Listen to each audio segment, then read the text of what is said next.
Welcome back to my animal education series. Today I'm here with Bryce, and what's this guy's name? And this guy's name is Molly. And so you may be a little confused, but so were we. Because when we first got Molly, we were pretty sure that he was a girl.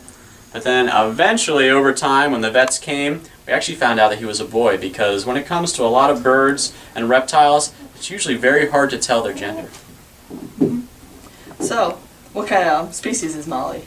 So you might think that this is a snake that he's holding, but this is actually a legless lizard.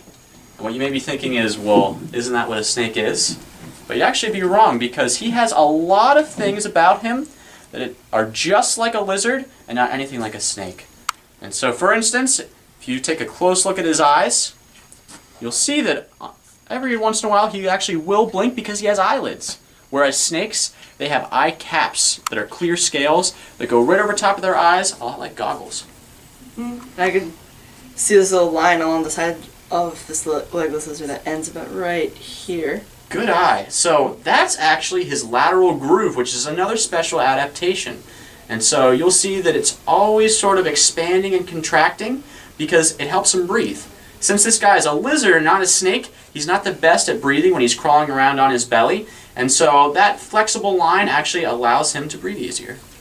And another difference that I've read between snakes and legless lizards is the length of their tail. Can you tell me a little bit about that? Absolutely. And so if you look at this guy, you might guess that his tail starts here towards the end. And if you were a snake, you'd be right, because snakes, they usually have tails that are only a few inches compared to the rest of their bodies. But since this guy is a lizard, his tail starts right here where his lateral groove ends. And so he has that tail for a number of reasons. Number one, whenever he's eating and he gets a lot to eat, he actually stores the excess fat in his tail so that if it's the winter time and there's not a whole lot to eat, he can live off of it. But probably the most important thing is, since this guy is a legless lizard, he's not very fast, even compared to snakes. And so if he's attacked by a predator that would want to eat him, his tail will actually break off, and not only break off in one piece, but usually at least two or three.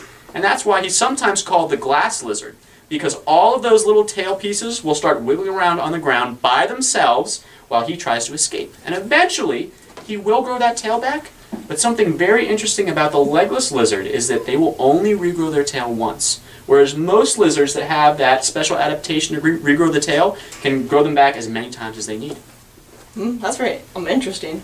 I like how he has the head of a lizard, kind of body almost of a snake. Right. In fact, if you've seen Harry Potter, he probably looks a lot like the basilisk. In fact, I think maybe that's where they got the inspiration, is actually from the legless lizard. I love the way his face looks. And his tongue, for that matter, too. It's very cool. He's making a bunch of little hissing noises.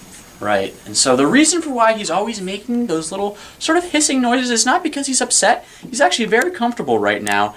It's just that he doesn't have the special hole in the front of his mouth that snakes do. So if you'd ever take a close look at a snake's face, and I know many of you probably don't want to get that close, but they actually have a special hole so that they don't have to open their mouths at all to stick their tongues out and smell.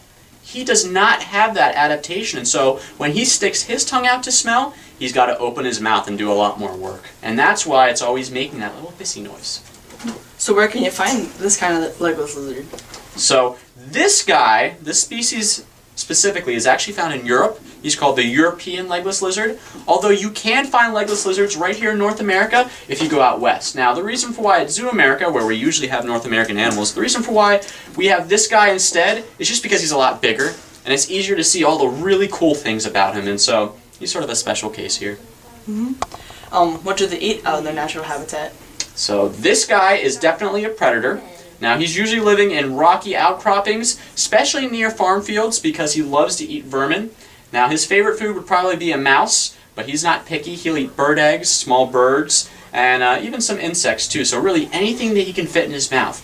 Just like a snake, he's got to swallow whatever he can find in one bite, and so anything he eats has to be less wide than the thickest part of his body.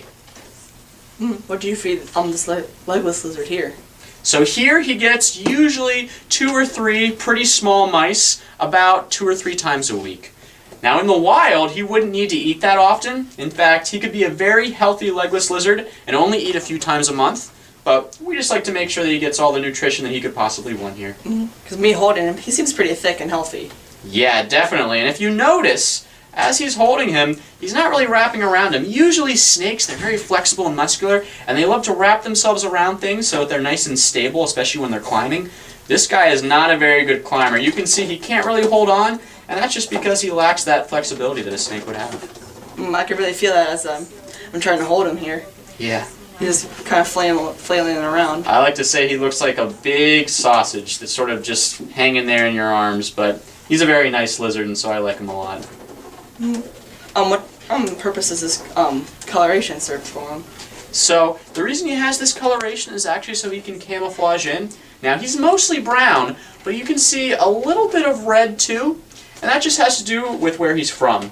Now, of course, I haven't ever been to the part of Europe where you find these guys, but I imagine they probably have some redder soils, and that's the reason for why he's colored that way. How long can these legless lizards live? These guys can live a pretty long time, even for a lizard. In fact, if you take really good care of them, they can live into their upper 30s. Now, in the wild, I'd say that the average for a European legless lizard would probably be about 20 years old, just because a lot can happen, and they're very slow. And so, if a predator gets on them, and they don't get distracted by the tail, it could mean game over. He's trying to dig into my hand here. Yeah, he's just trying to wiggle around. There you go.